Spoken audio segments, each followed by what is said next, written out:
Hello दोस्तों, आपका अपना क्लासेस में स्वागत है। आज हम आपको पढ़ाएंगे मॉडल वर्ब। चलिए हम समझते हैं मॉडल वर्ब को। तो सबसे पहले हम ये समझते हैं कि मॉडल वर्ब कहते किसे हैं, इसके कॉन्सेप्ट को समझते हैं।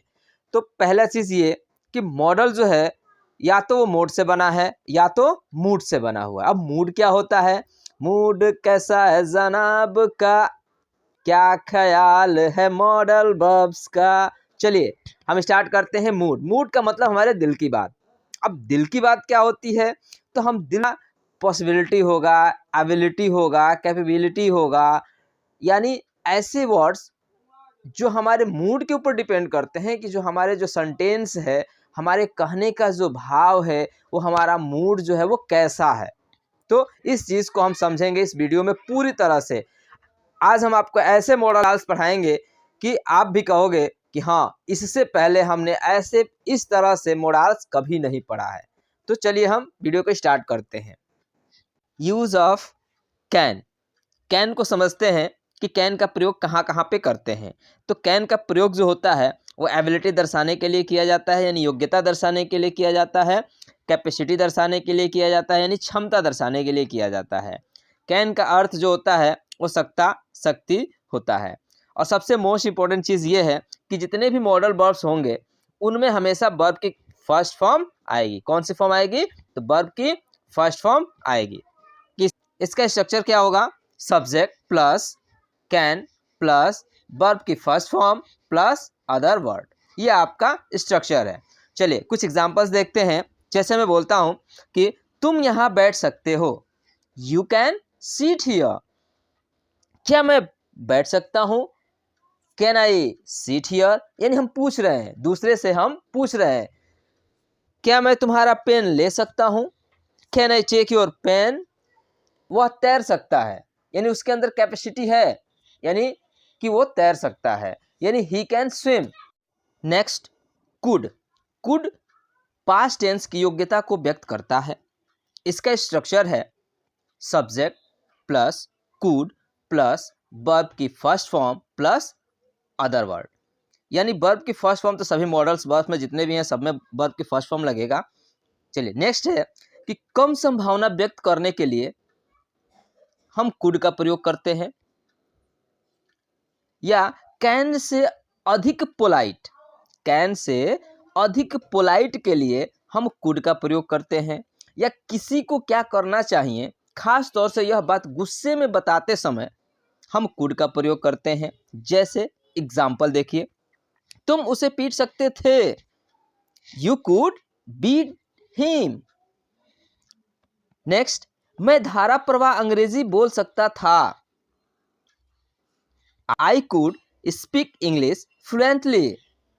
क्या मैं आपकी किताबों का प्रयोग कर सकता हूँ? क्या मैं आपकी किताबों का प्रयोग कर सकता हूँ? Could I use your book, could I use your book. May से संभावना व्यक्त किया जाता है, यानी पॉसिबिलिटी बताई जाती है, या अनुमति लेने के लिए हम मे का प्रयोग करते हैं। मे का प्रयोग इच्छा व्यक्त करने के लिए भी किया जाता है, जैसे कि किसी को विश करना हो या किसी की कोई इच्छा है, डिजायर है, उसके लिए भी हम मे का यूज करते हैं। इसका स्ट्रक्चर है सब्जेक्ट प्लस मे प्लस वर्ब की first form plus other word. चलिए कुछ एग्जाम्पल से हम समझते हैं। जैसे हमें देर हो सकती है, वी मे बी लेट। इसमें क्या हो रहा है? तो संभावना व्यक्त किया जा रहा है कि we may be late. Next sentence है तुम्हें लंबी आयु मिले, इसका क्या बनेगा? May you live long. इसमें हम विश कर रहे हैं, इच्छा जाहिर कर रहे हैं। माइट, माइट का प्रयोग जो होता है वो कम संभावना व्यक्त करने के लिए किया जाता है। इसका स्ट्रक्चर है subject plus might plus verb की first form plus other word. जैसे कुछ एग्जाम्पल देखते हैं, उसे यहाँ आने की संभावना है, कम संभावना है, तो he might come here.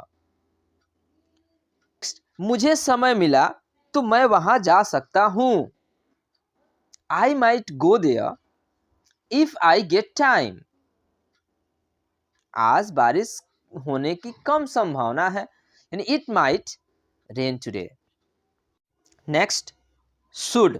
Should का अर्थ होता है चाहिए।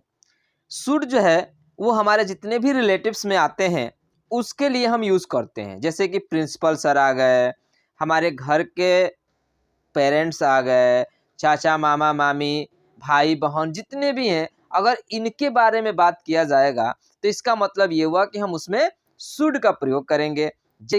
इसका स्ट्रक्चर है subject plus should plus verb की first form plus other word.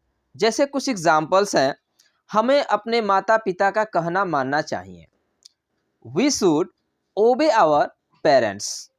Next, हमें अपने अध्यापकों का कहना मानना चाहिए, we should obey our teachers.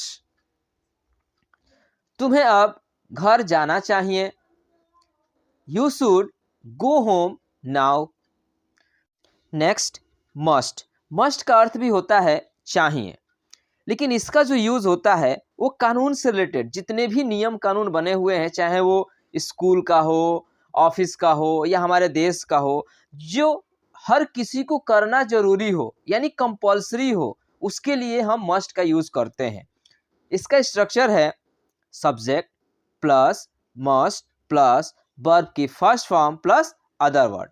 जैसे कुछ एग्जाम्पल से समझते हैं, लिखा हुआ है कि हर किसी को नियमों का पालन करना चाहिए, कानून से रिलेटेड आ गया, यानी everyone must obey the laws. Next, तुम्हें 7 बजे से पहले घर पहुंचना चाहिए, तो you must reach to home before 7 o'clock। Next, हमें टिकट लेकर ही यात्रा करना चाहिए, यानी we must travel with ticket. Next, ought to. Ought to का अर्थ भी होता है चाहिए, लेकिन इसका जो प्रयोग है वो नैतिक शिक्षा, यानी जब कभी भी मोरल एजुकेशन, मोरल वैल्यू की बात हो तो हम उसमें क्या यूज़ करेंगे, ऑट टू। इसका स्ट्रक्चर है subject plus ought to plus other word. जैसे कुछ एग्जाम्पल्स देखते हैं, हमें गरीबों की मदद करनी चाहिए, we ought to help the poor. नैतिक शिक्षा की बातें हो गई। हमें पौधों को पानी देना चाहिए, यानी we ought to watering the plants.